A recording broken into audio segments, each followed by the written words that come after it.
தள்ளு அப்ப நான் உழைச்சு உதவின்னு கேட்டா இவங்க வேற வர மாட்டாங்க. கவனமாக இருங்கள் காவல்துறை. தள்ளுறா. என்ன சாமி வாக்கிங் போறீங்களா? என்ன அவரை ஏனே அடிக்கிற? பெட்ரோல் போறதுக்கு 200 ரூபா கொடுத்தேன். 50 ரூபாய்க்கு வண்டிக்கு பெட்ரோல் போட்டு 150 ரூபாய்க்கு அவனுக்கு பெட்ரோல் போட்டா இந்த கூடியா. அண்ணா உனக்கு என்ன பெட்ரோல் தானே இருன்னு நான் வாங்கிட்டு வரேன். தம்பி காசு இருக்கட்டும்ண்ணே, அதெல்லாம் நான் வாங்கிட்டு வரேன். அந்த வானத்தை போல மனம் படைச்ச மன்னவனே. அண்ணா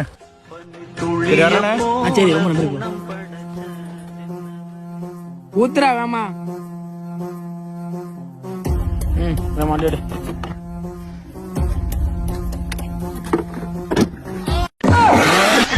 துன்பம் வரும் வேளையிலே சிரிங்க என்று சொல்லி வச்சார் வள்ளுவர் சரிங்க.